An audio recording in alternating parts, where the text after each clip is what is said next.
Reumatoidning artritni kelib chiqish sabablari. Bu immunodefitsit holatiga olib keladi. Nega bu kasallik o'zi yuzaga keladi?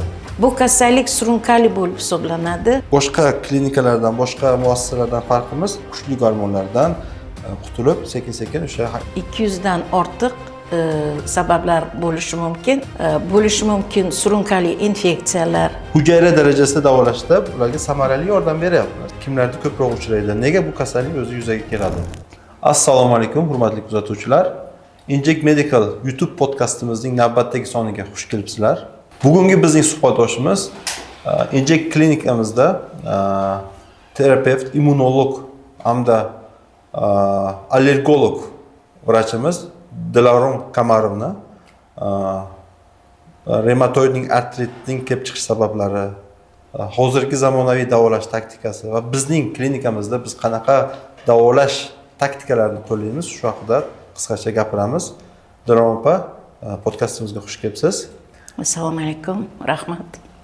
Birinchi savolim, reumatoidning artritni kelib chiqish sabablari kimlarda ko'proq uchraydi? Nega bu kasallik o'zi yuzaga keladi? Shuni haqida qisqacha gapirsangiz. Reumatoid artrit kasalligi bu bo'g'im kasalligi bo'lib hisoblanadi va tizimli kasalliklar, biriktiruvchi to'qima tizimli kasalliklar gruppasiga kiradi. Kimda asosan paydo bo'ladi? Bu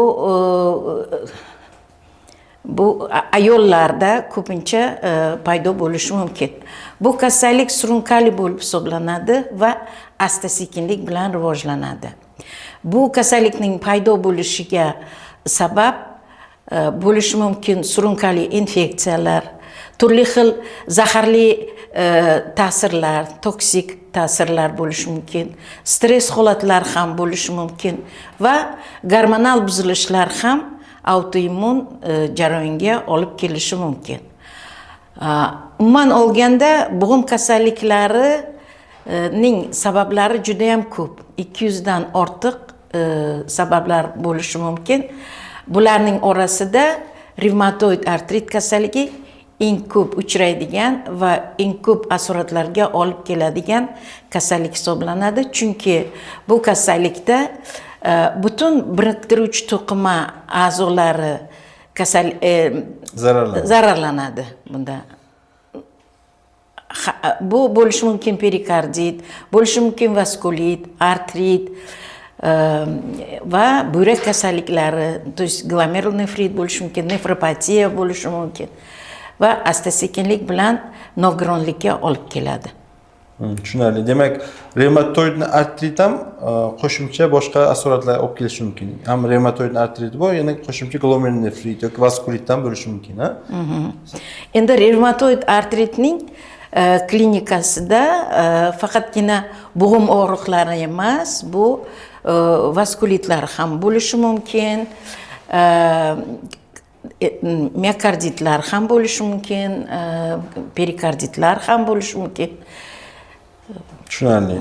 Hozir endi odatda bemorlarni davolashda endi standart protokollarda yuqori dozada glukokortikoidlar, gormonal preparatlar, metatrexatlar, sulfazolazin va boshqa dori preparatlarini ko'p ko'rganmiz.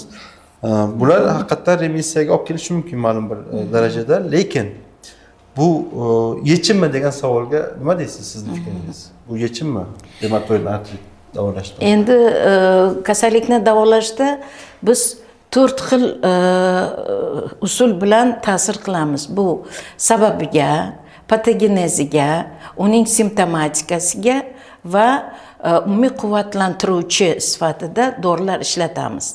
Bu kasallikda asosan patogenez va simptomatikasiga ko'proq e'tibor beriladi standart davolashda. Chunki yallig'lanishni kamaytirish bu gormonlar orqali, sitostatiklar orqali yoki sulfazolazin, salazopiridazinlar orqali autoimmun prosesni bostirish maqsadida bu nimalar ishlatiladi, dori-darmonlar ishlatiladi. Ammo Simptomatikda bu metodika faqatgina og'riqni kamaytirishga olib keladi. Vaqtinchalik yallig'lanishni kamaytirishga olib keladi. Lekin immun sistema gumoral immun sistemani bostirgan bilan biz hujayrali darajadagi immun sistemani undan ham ko'proq bostirishga natijaga erishamiz. Bu immunodefitsit holatiga olib keladi. Demak, shu metotrexat, gormonal preparatlarni qo'llash vitalishni boshqa asoratlarga olib kelishi mumkin. Ikkilamchi boshqa asoratlarga olib keladi va